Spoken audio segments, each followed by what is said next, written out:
Hello and welcome back to Journey to Farlands, episode 22. That's right, episode 22. I really need more wool, don't I? I only have 5 wool. That's not enough for 2 beds. That's gonna be a thing that I need. and I'm gonna get a new dog, right?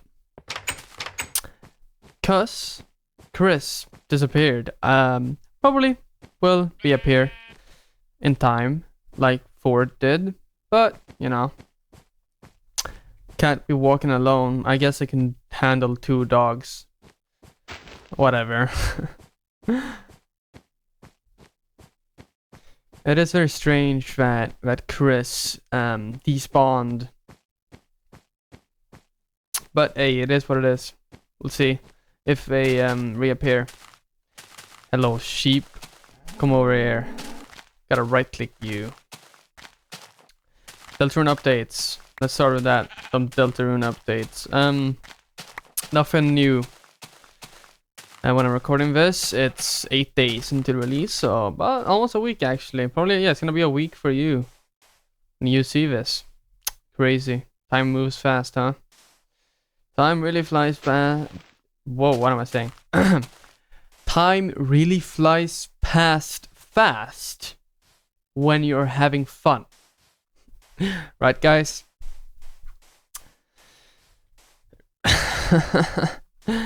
Yeah, it really does. Really does. Got that.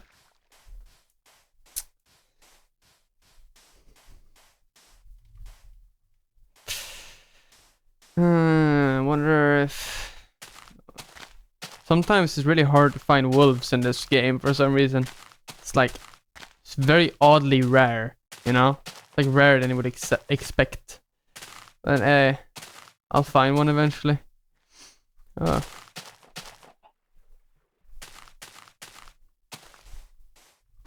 shit. Oh, have to swim. Damn it. Damn it. Get up here. Ba-da, ba-da, ba-da. Some more sheep. Come over here.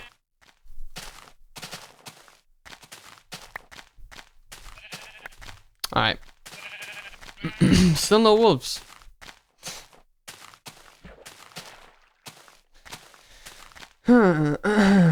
Takes a while for any to show up, I guess.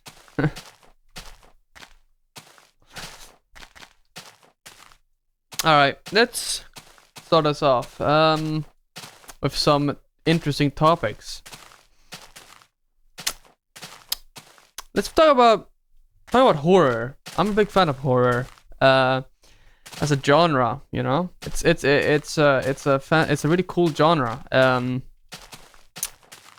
Like the basic, I guess it's a bit of a weird one, right? Because it's hard to explain why it's so like horror is so compelling once you consider what it actually is, right?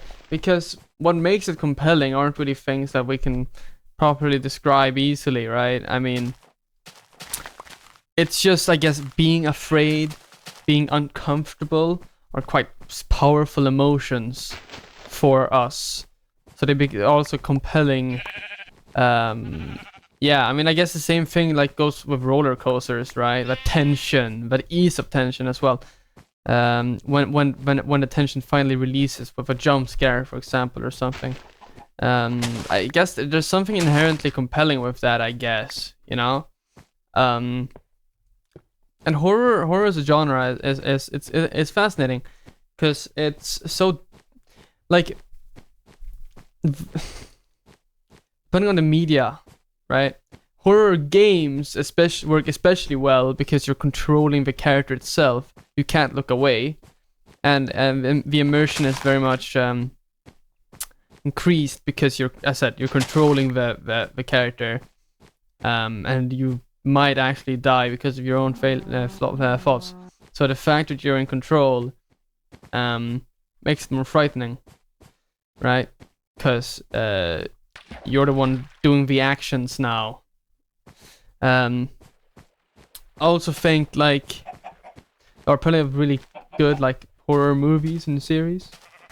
I think what interests me the most with horror though is how compelling of a medium it can be in story, like when it comes like story context, right? How horror aspects not necessarily like can truly lift a story, right? Because of that uneasiness, that fear, there's something about that which can make a good story that much better, right? Especially when the themes are more distressing, the themes are more uncomfortable. I've been talking a lot about Deltarune, right? So let's start with an example from there. Gaster, right? Ooh, Gaster, the strange scientist who fell into his own creation, the core. He is a bit of a horror character, right? Because like strange enigma of a character, spooky little theme song, like not theme song, but spooky little theme, simple spooky theme. The only like he's named by like a scary ghost-like follower who's completely gray, right? And only talks about him vaguely. Everything around him quite frightening, but that like discomfort around the character is also what makes him so compelling as a character, right? Because it's like, oh, what's going on? What is this thing capable of, right? What can Gaster do? It's hard to put into words, but it does make his character a lot more compelling. And Deltarune itself is not a horror game, right? But the character of Gaster is uses dogs. Hey, you're gonna be Tim McGraw, please. Let's see. Tim McGraw! Hey, I've got a new dog, Tim. Hey, Tim McGraw. That's right, Tim McGraw is with me now. Sweet. Oh, it took one bone. You see that shit? That's crazy. Did I forget the crafting table? I did. Let me make a new one. There. I want to talk more specifically about horror. I was a big fan of Five Nights at Freddy's when I was a youngin', I'm very compelled by like strange, obscured stories, like those sorts of like ARGs and shit like that. It's compelling to me because the fear of the unknown, I guess, right? This being afraid of what you really what you can't really tell, when you can't really tell what's going on exactly, that makes things more scary inherently. And FNAF was very good at applying that when it came to its story in early FNAF. There was no real dialogue outside of the phone guy, and like the story itself is horrifying in practice. I mean, like murdered children getting stuffed into animatronic suits and then possessing them in rage over their own murder. Quite horrific stuff, right? The fact that the story is told so vaguely makes the experience a lot more frightening. There's a reason why, quote unquote, psychological horror is so effective, because it really takes this and really pushes in on it, because like humans we have an inherent fear of the unknown, because it's a survival instinct, death, being afraid of death, because death is it's the ultimate unknown, and it makes perfect sense for biological organisms to have an inherent fear of death, because evolutionarily beneficial. So we have an inherent fear of what we don't know, and so more psychological stuff. I'm like FNAF. The thing with FNAF, the FNAF gameplay loop is like tension building up, tension, and then bah, jump scare, right? Release. You get jump scared. Oh, I wasn't that deep at all. You get jump scared, and then the tension dissipates, and you're almost in relief because finally it's over. I lost, but it's over. What if there aren't any jump scares? Right? What if you're just left with this looming fear of something jumping out? The tension keeps building up, but there's never a release in the form of a jump scare. That is what a lot of good horror does, right? Never gives you that release of a cheap jump scare that just jumps out at you and startles you. Right? And sure, there might be some there might be some jump scares, but they're very, in that case, very sparingly, right? That tension it keeps getting built up, and you never get a nice conclusion to it. That is, like, at least for me, that is where that's the sort of horror I fucking love, right? Because that's what gets you. No cheap startles, no cheap jump scares. Use that continuous build up of tension. This is very hard to do, right? Because building up tension properly in that way, where you can maintain it as well, is very difficult. But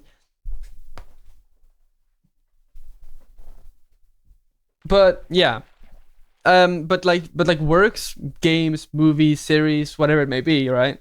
That exploit this effectively also become very, very scary. Because as I said, you never get that release of tension. It just keeps building up. So my favorite horror, it tends to be the stuff that doesn't jump out at you, right? So like, all right, let's get to the actual thing I've been building up to. Petscop. Yeah, Petscop. I mean, everyone's talked about Petscop at this point, right? But I'd like to throw in my not so original 2 cents, I guess, because Petscop is, I really admire Petscop as a creative work because it is so effective at horror. The way it builds tension is incredibly good, with the simple basic graphics, very limited soundtrack, exploiting a silence as much as possible.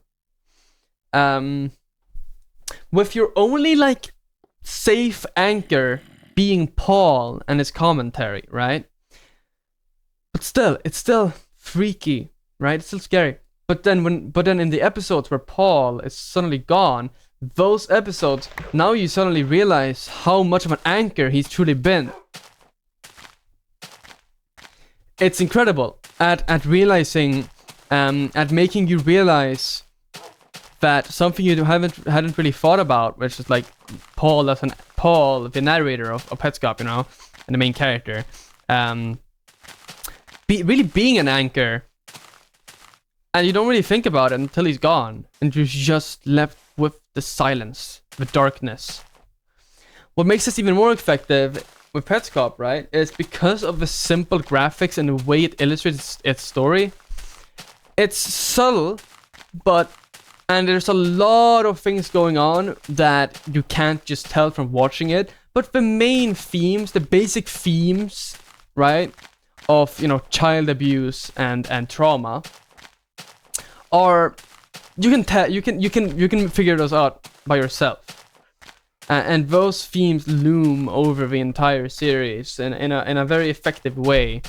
The way, I guess, like, it's really good at being unsettling and being and it's very good at exploiting its themes to truly further its horror as well. So whenever there are some like you know, that one scene where Marvin breaks into the house and kidnaps Care, which is really, it's just a loud sound, and then Marvin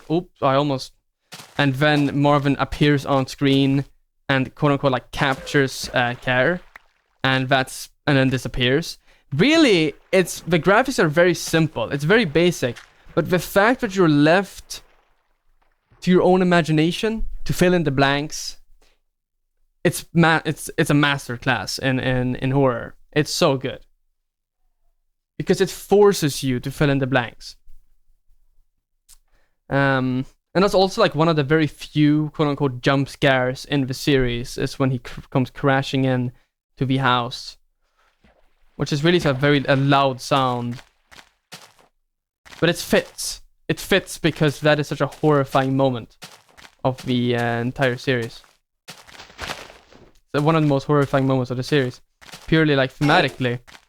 It fits that it is also one of the few areas where the series really starts to startle you, you know? And because of how terrifying the implications are, even after you get startled, there's no actual release of tension. A bit of release, but then you realize what's happening, and then it's like you're back into being unsettled all over again. It's great. It is really good.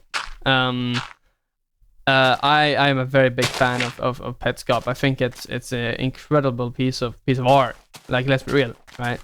And it wouldn't work in any other media or in any other medium than specifically like an ARG style web series, like fake video game web series, right? It's a perfect medium.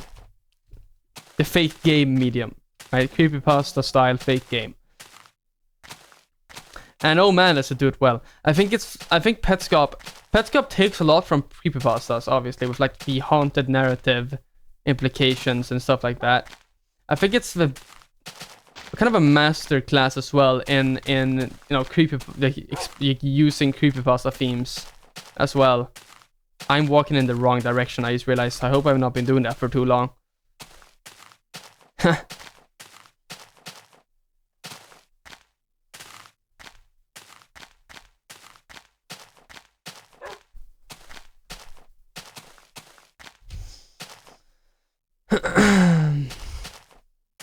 It really does it very, very well.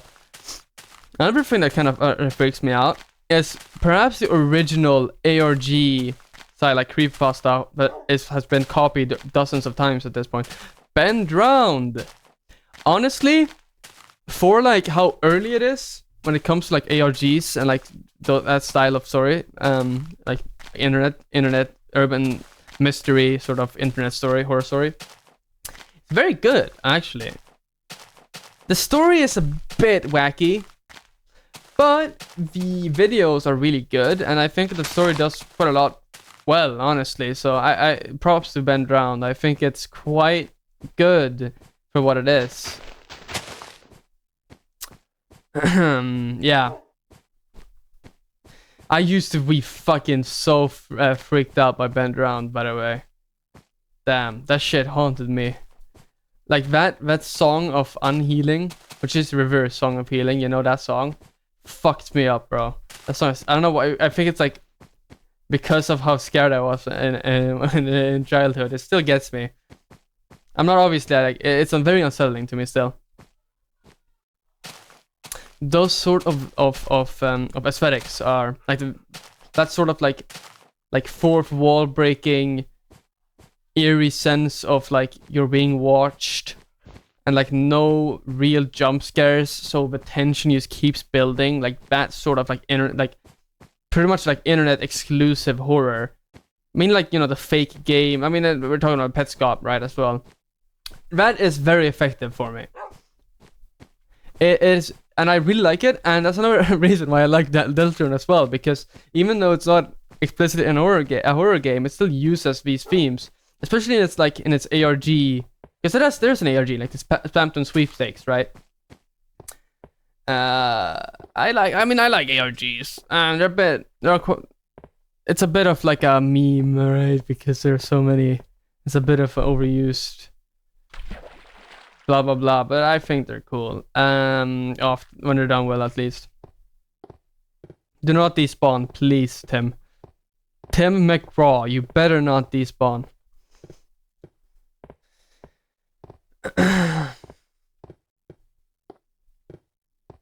What was I saying? What the fuck was I saying? I forgot. Wait. Bend around? Yeah?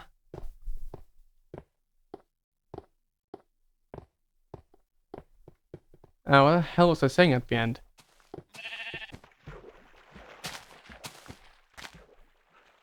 Horrors. Yeah, but obviously horror.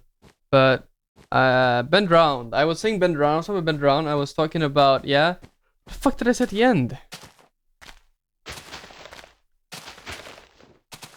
I was talking about, yeah, right, ARGs. I like ARGs, yeah.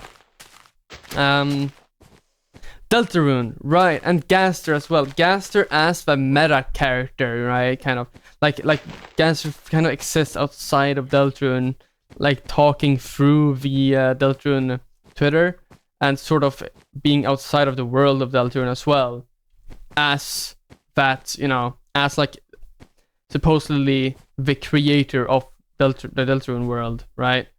And you know, all the shit surrounding him. I like that there is that aspect. It's done well as well in Deltarune, and I'm excited to see what Toby Fox does with that character. Very mysterious, very horrorful character. It's a lot of possibility, especially because Gaster has basically been getting hinted at for 10 years now. And finally, we might be seeing, at least like in chapter 3 and 4, we're gonna be seeing surely like some more hints toward him. And yeah, it's gonna be cool. It's gonna be cool.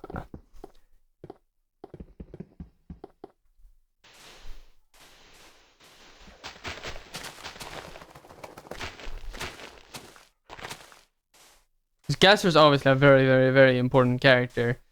And I think a lot of people do deny that and say that, oh no, but he was just an Undertale. They don't really get that his like very minor presence in Undertale is obviously like a teaser for Deltarune. You know? Because in Deltarune, he literally talks to you within the first 30 seconds of booting the game. Like literally the moment you boot the game, you talk with Gaster. First character you talk to, or you hear dialogue from, or see dialogue from, read the dialogue from, is fucking Gaster. God, he's extremely important, obviously. It's gonna be interesting to see what it does with him, regardless. Especially after all this time, you know, of fanon. All like 10 years worth of fan theories about Gaster and about Sans and Papyrus and all of these characters and what they have. Oh, what, and Alphys as well, you know. What do they have in common? Who really is Gaster? We know so little about him in reality. Instead of him being kind of a malignant force, seemingly.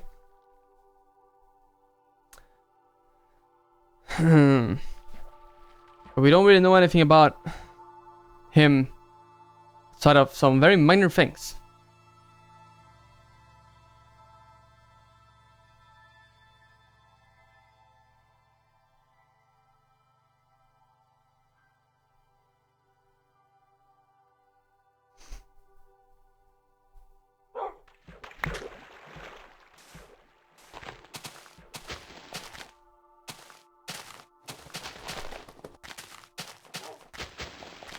I'm trying to think about my favorite horror game I played personally, and I'm not entirely sure. I have a strong place in my heart for I'm Scared, which I honestly think is a very, very solid indie horror game. I'm Scared. Great game, honestly. I think it's great. It's been a while since I played it or played or watched it. I've done both. But yeah, hold on, let me actually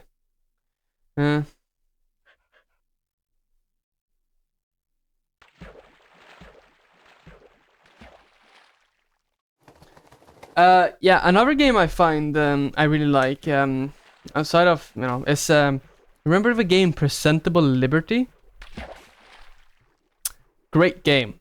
It's, you know, the game where you're in prison, and the game basically consists of you getting letters, right, and reading them, and being imprisoned, and with Doctor Money, who is like the evil capitalist who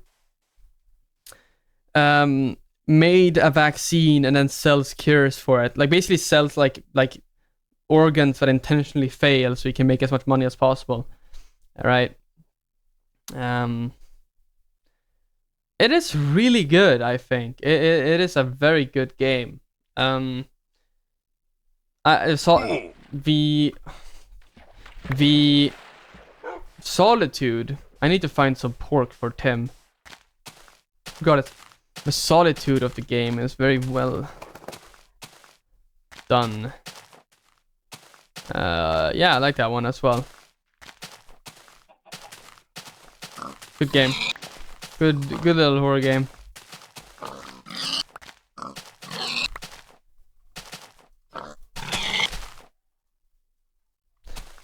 Tim, where are you? Tim. Oh, there. You good now? Yeah.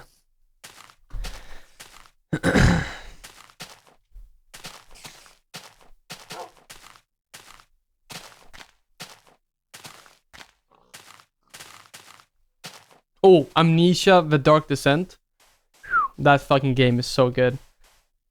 That's a great game. It's also like, it's a game, you know, it's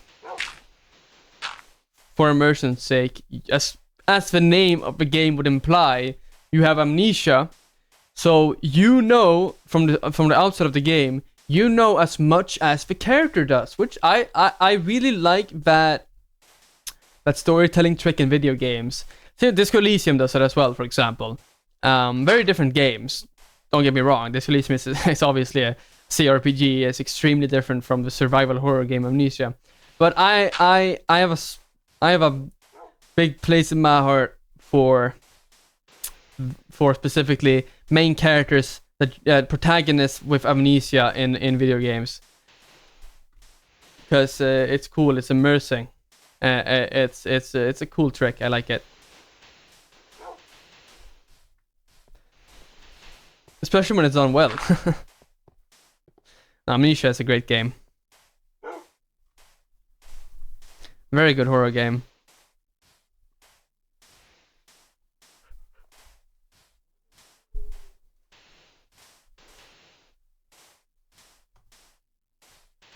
Also a classic, like old YouTube game.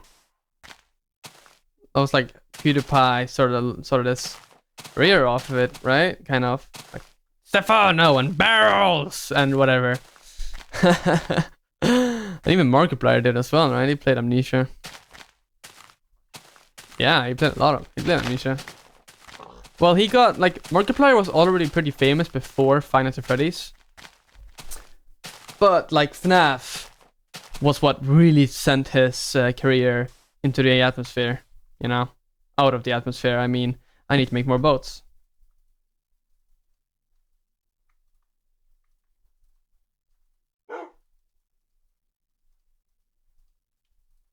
There we go. Wait. Beautiful.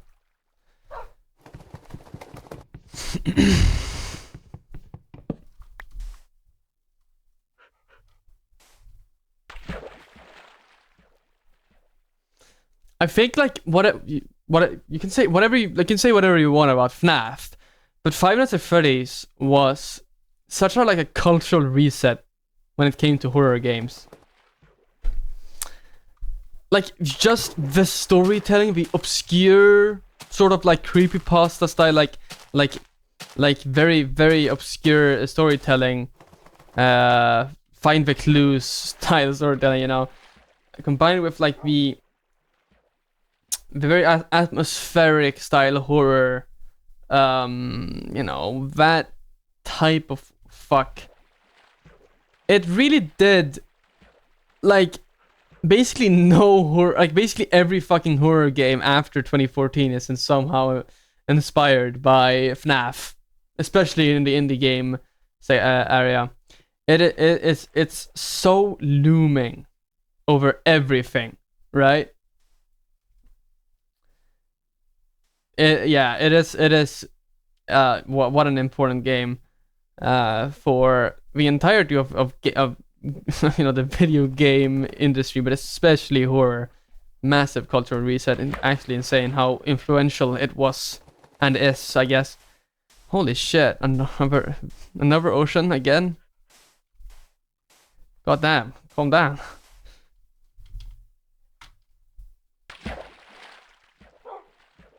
Guess it's like more like a sea. It's not really an ocean, is it? I wish there were oceans. Would make this faster, but there fucking aren't, man. Bullshit. I still don't know how much faster it would make it, but boat is faster, I think. Right?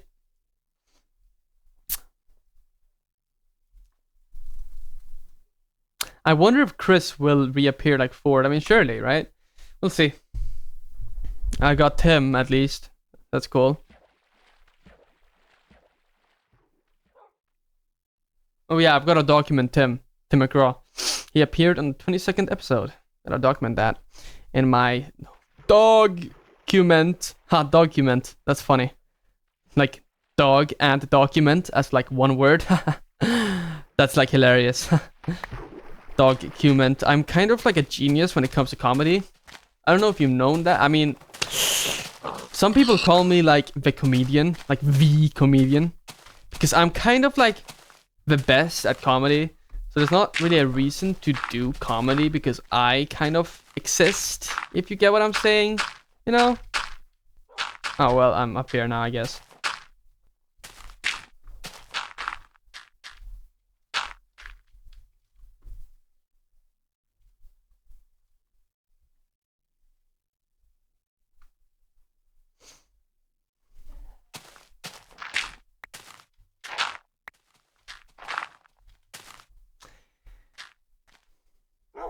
You know, another thing I like, when I talk about horror, I like music that imitates the way horror functions. Ghost stories in music, stuff like that. And I'm a big fan of black metal and death metal, and I especially love concept albums. And yeah, I mean, I really like Opeth, for example, because Opeth, basically every single Opeth album is a ghost story, right? It's about death, and it's about ghosts doing stuff. Like, my favorite Opeth album is My Arms, Your Hers, right? And that album is literally like a concept album about a ghost looking at his lover who is mourning and like refusing to let go. And the entire story is like literally circular because it ends. So it's really cool. So if you look at so basically one of the gimmicks of the album, if you want to call it that, is that every song, if you look at the lyrics, the last word or the last few words is always the next title, the title of the next song in the album, right? So that's kind of the premise. I think the first song is called Prologue. I'm pretty sure the last song is called Epilogue, if I'm not mistaken. And Epilogue is technically instrumental, I think, but it has lyrics. In its officially it has lyrics, even though it's instrumental. Like this Prologue also has lyrics, like a poem, basically connected to the song. And the Epilogue ends with the word prologue, which indicates that this ghost is in a cycle of grief and will never leave, will never let go, essentially. It's pretty cool. It's a really fucking good album, and the story is cool as well. Tim McGraw, get out of my boat. Why are you inside of it and blocking it? Thank you. Yeah, I like I'm a big fan of ghost stories and stuff. My favorite album ever is, of course, one voice, or one voice, like the Roman numeral 1, like the first in a progression. Voice by Warforged. That's a great album. It's a hard one to get into, but I'm just gonna like it just to connect it to the horror motif of this episode. Is it almost has like jump scares in the music. Like a very common thing that horror does as a medium is like sudden cuts between loud and silent, between chaos and order, between like frightening, then everything is calm to suddenly chaos, that sort of stuff. The album does that by suddenly cutting from blackened death metal to boom, silence, or like suddenly cutting to like a jazz segment or something, or from total silence, or from like a jazz section or some like acoustic section, suddenly into a massive wall of noise. It does it very often. I could talk about this album for a very long time because it is my favorite album ever. In a way where it's like, I genuinely don't think there will ever be an album as good as Voice by Warforged. But at the same time, it's not one that I can just recommend unless you like extreme metal and you have some patience, right? Because it's an album that's really hard to get into because it's, as I said, it's very abrupt cuts. It's a very chaotic album. It's very loud, and it's a very, very intense album. And it's an hour and 13 minutes. But I think, obviously I think it's worth it. But even I didn't really like it when I first listened to it.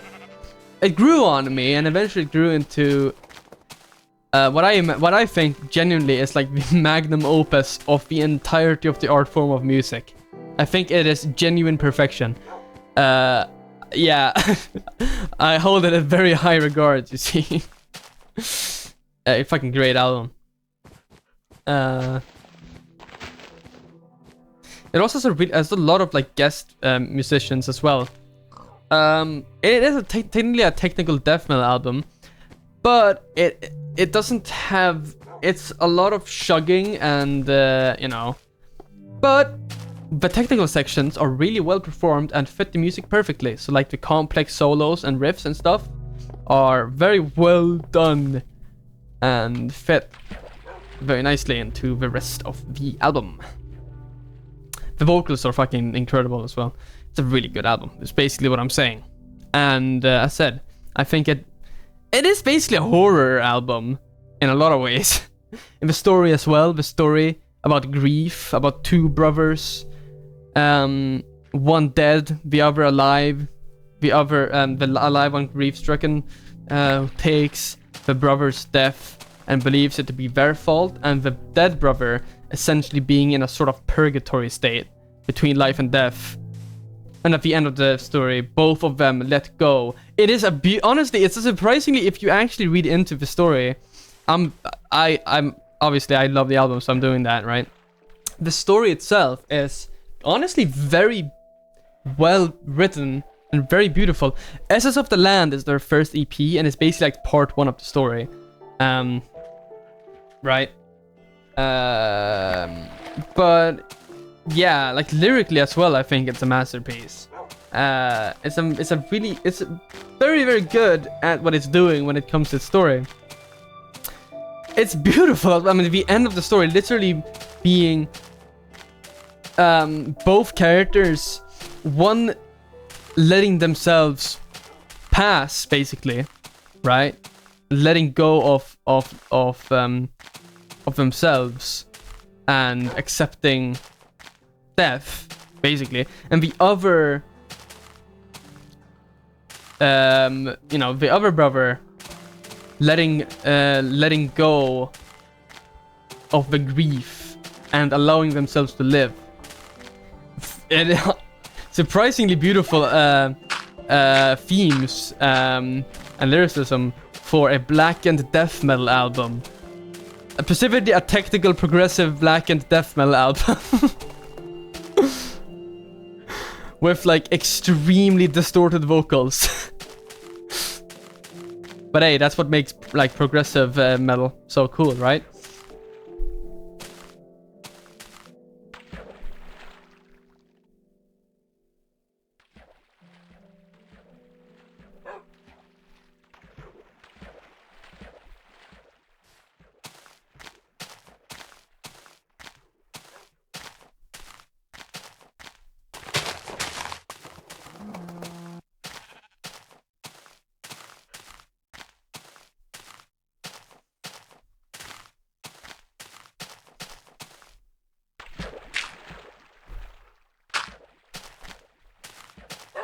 Well, now I'm finding a bunch of wolves when I don't need to find any wolves.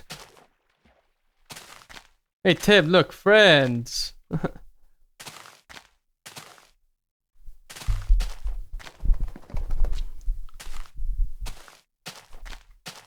Whoop whoop whoop.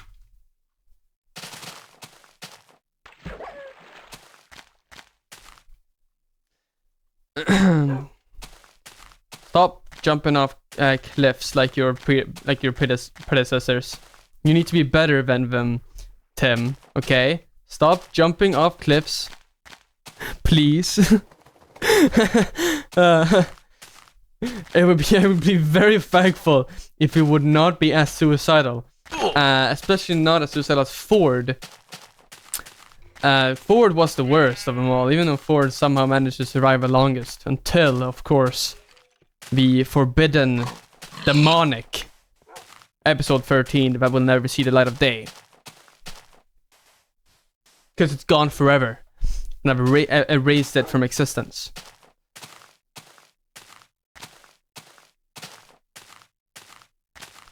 Oh, it's becoming night. Oh. Come over here. Eat. Okay.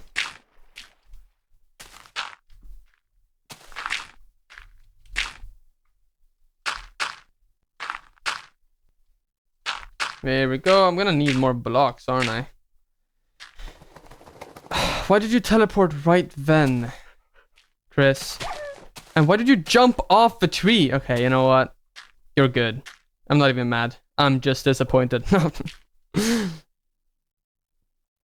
Chris? Wait, did I say Chris or Tim? Because that's Tim, not Chris. Tim McGraw. Here, eat a pork chop. There you go. I really need more blocks, don't I? Oh, whatever.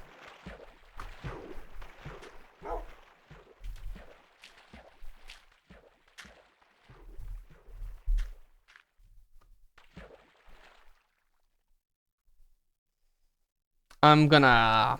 You know what? I'm gonna dig some dirt and get some more blocks. And then I'll make a new shovel, because my shovel's about to break. I have realized that my shovel is about to be exploded. And that would not be very good now, would it, Tim, I mean. There we go, it's broken. Crafting table. Let's make a shovel. Yeah!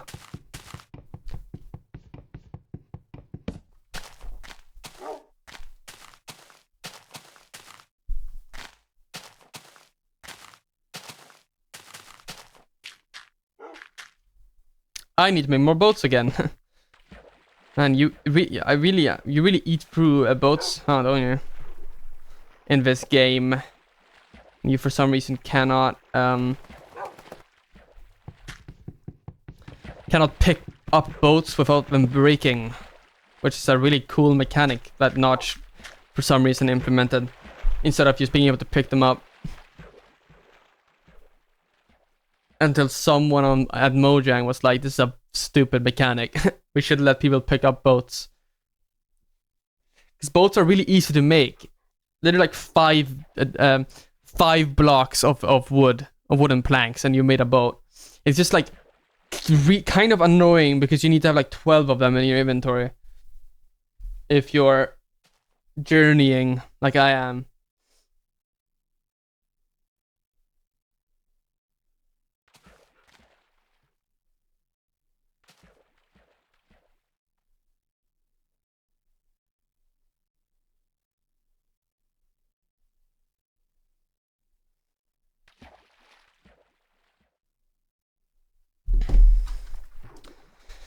Hold on. I'm sorry, Markiplier just just uploaded. Hold on, I gotta check. Wait. Wow. Schedule 1. That's a cool game. I wanna watch that video later. There we go. Alright. Back to your regular scheduled journey to Farlands. Why is everything so yellow? Oh wait, that's because of my nightlight, I think, that I have on Windows. On my Windows installation. I don't have that on my Linux installation, I realized. Yeah, I am doing this on my Windows. Normally I said I dual boot. I use Linux for basically everything. But I still use Windows for this because I cannot be bothered to migrate when it comes specifically with the Minecraft stuff. And also, like, my editing software doesn't work on Linux, so yeah. It is what it is, you know.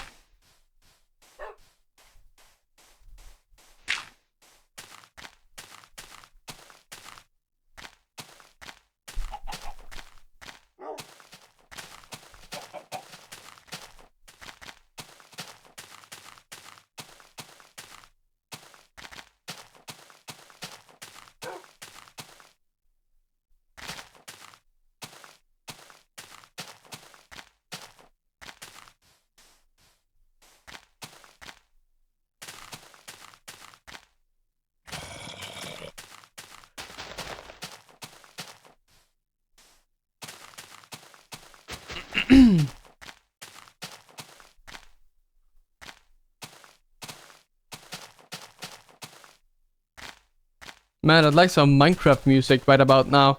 Come on. Play some music. Play some music, God. Minecraft God. Come on, do it. I double dog dare you to play some Minecraft music right now. Minecraft God. Or else I'll Minecraft kill you. With my Minecraft God Slayer 5 billion. That's right, it's a Minecraft God Slayer 5 billion because it's hardcore.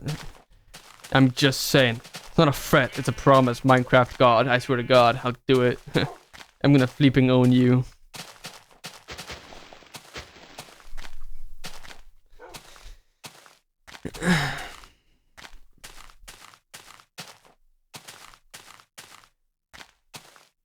It's really cool that Mojang, they added like these like red mushrooms with white spots on them and then allow you to put them into a stew and eat it.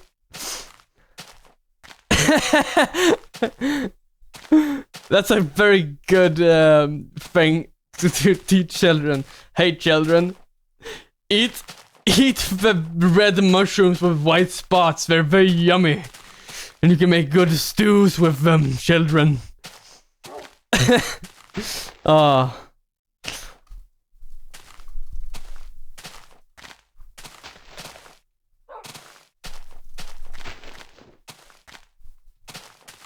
Oh fuck, I'm on a cliff. Shit. Cow, get your ass off. Oh, I have to walk around. It's actually so over. Creeper down there.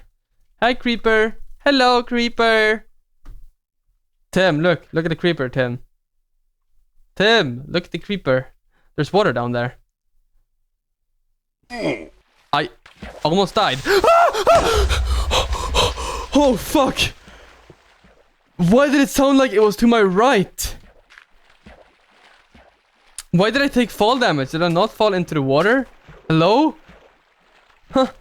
Holy shit, that fucking scared me. Did I fall on the sand? I swear to God I fell in the water. Why did I take fall?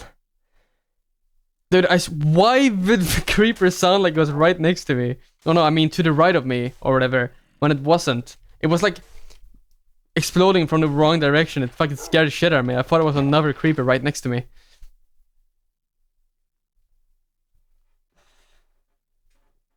That's actually kind of evil. Kind of like Retep from Family Guy. My name is Retep and I am evil.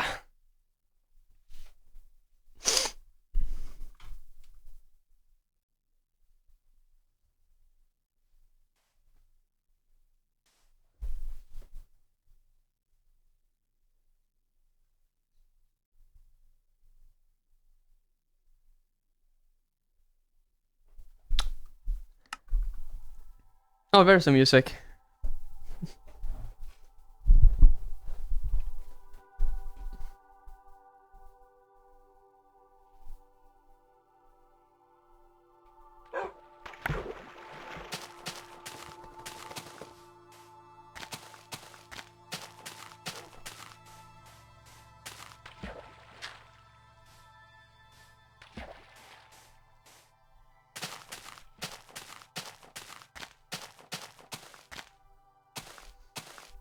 Oh my god, I thought I heard a creeper exploding. I don't know what that was. I think it was grass.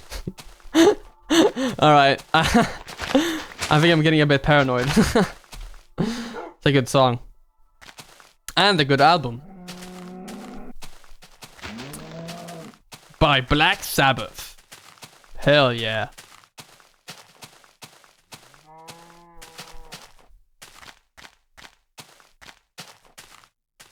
Oh no, here comes the lag spikes. Well, it's about to become night, and I'm gonna end the episode here. Yeah, let me make a bit of a hut right here. Wait, let me just make sure that there aren't any creepers here. No, there aren't. Cool.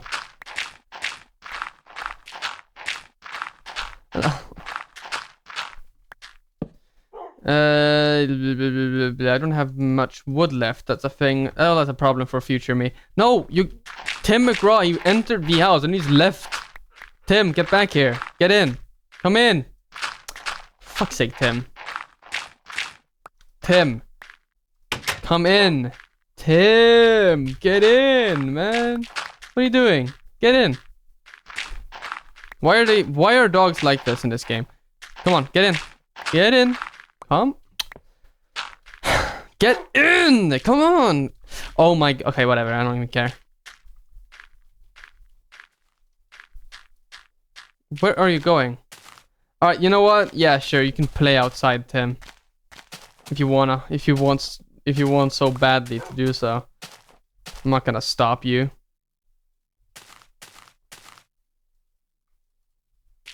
Unless you get in now. Okay, well, I guess you're gonna be outside. Unless you wanna get in? Wanna get in? Wanna get in? Yo, wanna get in? No? Well... Oh, Tim got in. Sweet. Job, Tim. Well, thank you all so much for watching episode 22 of Journey to Farlands. I've got a new dog. Got Tim McGraw here. Hopefully Chris is not dead, but it's very possible that Chris is dead. Hopefully not, but we'll see, I guess. But I'll see you tomorrow, probably, for episode 23. But for now, goodbye.